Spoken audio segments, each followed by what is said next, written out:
Hi, I'm Antonia Blyth, Deputy Editor of Deadline's Awards Line magazine. And here with me today to talk about Normal People are executive producer and director Lenny Abrahamson and Element Pictures executive producer Ed Guiney, both of whom were Oscar nominated for their film Room. Ed was also Oscar nominated for his work on The Favourite, while Lenny received an Emmy nomination for his direction on this show. Welcome, guys. Thank you for being here. Thank you. Hi, Antonia. Hi. Hi. Of course, you guys, this show is so amazingly appropriate for you because you guys actually went to Trinity College together and have been friends since you were very young, right? When did you meet? Ed, do you want to take that one? Sure, yeah. We met, I know why Lenny's asking me to take that, because actually we sort of met because I went out with his sister for about 3 weeks when I was 14, which was a very significant amount of time back in those days. We met as kids, really, and sort of bonded over a love of films. And then, as you say, went to Trinity together. Many moons ago, actually, we're quite different generation to Paul and Daisy. But I suppose we sort of kind of understand where those characters come from. And, you know, a funny thing that you've told me before, Ed, is that when you actually read the galleys of the book before it was published, you were like, oh, no, I really love this. And your heart kind of sank a little bit before you took it to Lenny and you guys talked about it. Why did your heart sink?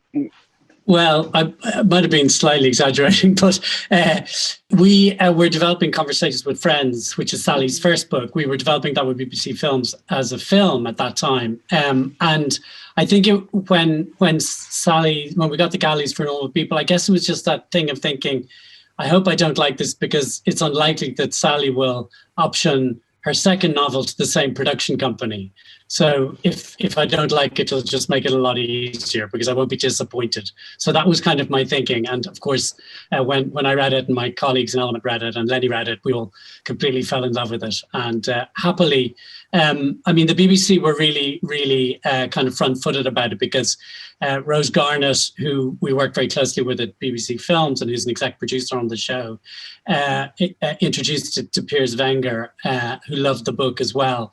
And with Lenny's interest in the material, the BBC effectively greenlit the film, or greenlit the series, so that we were able to go to Sally and say to her, look, if we get the rights to this, with Len directing, it's a greenlit show. We're definitely going to make it, which was very compelling in an environment where there was an awful lot of interest in the rights to the book, obviously.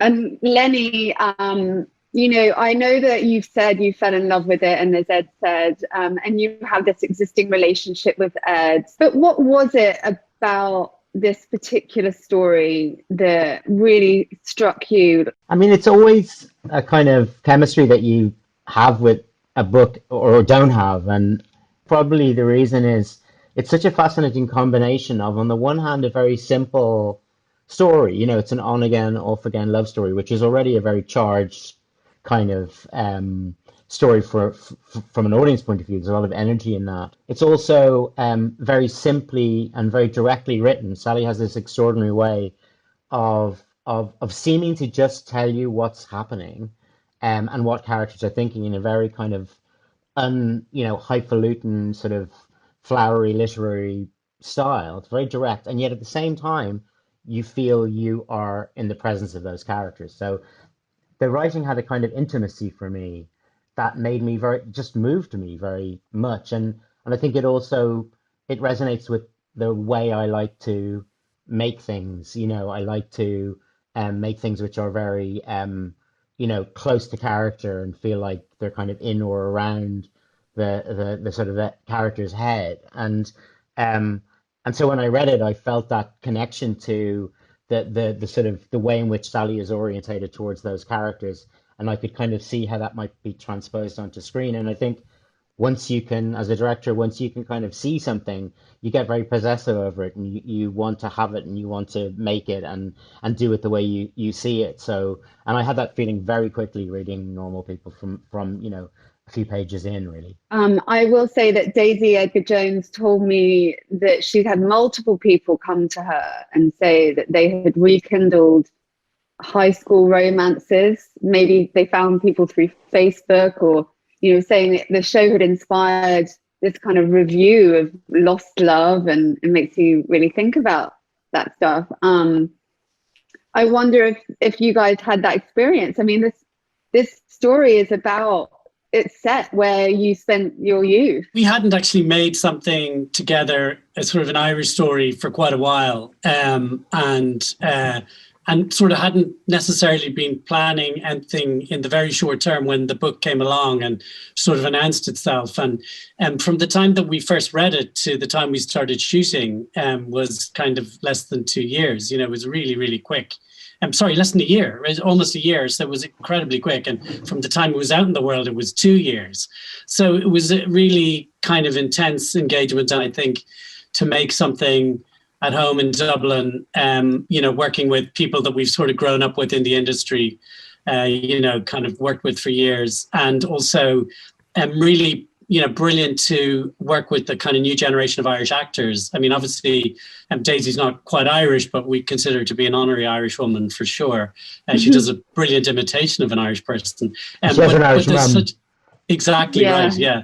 But she has a great, there's a great gang of young actors, and it was a real pleasure to be part of kind of bringing them, giving them an opportunity to shine as they do so brilliantly.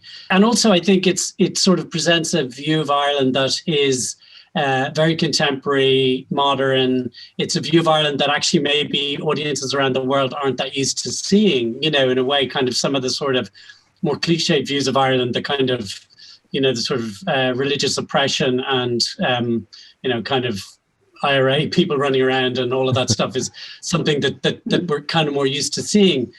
So I think we were very happy to be part of, showing a kind of a contemporary modern society. And I would just add, like, for me, in terms of the emotional experience, I think when you're making something, you're so caught up in it that it comes in waves. Occasionally, I think wrecking Trinity College and looking for locations, that was really just walking around it, looking at it from a filmmaker's point of view, having been there many years before, being the age of those characters. Like, there was a kind of power in that for me, and I did pick spots in, for example, where Connell sits in the library. That exact spot is where I used to study, and I just know that. I know those spaces really well. It was my favorite desk, and I think also, I mean, I didn't have the grand love affair. I think very few people do have, that's they had such a very particular connection. But I can remember the almosts and the kind of the flashes of that, certainly, and yeah, like Ed said, I think just the fact that you're revisiting aspects of your own past, albeit through other characters, and you're in your own city with the crew that I know really well, and with these amazing actors, and with Ed and all the gang from Element, that was a very joyful filmmaking experience. Of course, so much of why this show works is the chemistry, the casting, and your casting director Louise Keeley was Emmy nominated for good reason. It's remarkable finding those two people, almost like alchemy. And I imagine it was extremely stressful. I know that, Paul hadn't done television before. You found him from theatre. Daisy was relatively unknown. So there was a magical day where you did a test with them both and everybody was crying. Can you tell us about that? Yeah, so we'd obviously first encounter, as it always is these days, is on tape. People self-tape. So you're looking at these two people, and both of them incredibly exciting to see on screen. Paul we found very early, and Daisy, for whatever reason, had slipped through our net, and we found her quite late in the process. So they were at either ends of this quite long casting process, and there was a strong feeling that they were the right pair. But we did put a few combinations of people together with our sense that these were the two, but you don't know that until you really see them together. I think see them together in a room, not just on screen. And I remember the relief and the kind of excitement of that within, a few moments of watching them perform together. And then you have that like huge sigh of relief. Everybody has this sigh of relief, which is you can make the show. Without that, like there'd be versions of normal people that would be very good, I think, but not really, really good in the way that I hope people feel about the show, who like it. And I think so much of that is down to the fact that there really is something happening on screen. And like from the point of view of how you shoot, if there isn't real creative chemistry between the two actors, you're kind of forced as a filmmaker to over egg the filmmaking to sort of to support the idea of what the scene is supposed to feel like, and when it's really there, you can observe and be subtle and do all the stuff that I think ultimately makes it more powerful for an audience. But for that to work, you really need to have something happening in front of the lens, and that's what we had with Paul and Daisy. You also, obviously, much has been made of the sex scenes. I think especially bringing the show into the US, there is perhaps it's a little more sensitive because there are more stringent rules. Can you talk a little bit about how you approached that? And also using an intimacy coordinator, the decision to do that? It's such a huge part of the book, Antonia. Their kind of physical connection is, such a vital part of their story. And so when we read the book, it was always something that we felt we had to get right in the adaptation, and we couldn't be coy about it. And we had to really honor, what Sally was trying to do in the book and how brilliantly she did it. And it's a kind of brain trust of people who were involved in making the show, with Lenny and I, Emma Norton and one of the other EPs, and Chelsea Hoffman and Catherine McGee. And I think it was Catherine McGee, who's the producer, who said, maybe we should think about an intimacy coordinator. My immediate reaction to that was sort of probably a little skeptical, because I sort of felt, well, that person might just get in the way of Lenny's relationship with the actors and might just be too intrusive and might sort of stop us doing things in the way that maybe we wanted to or felt like we should or whatever.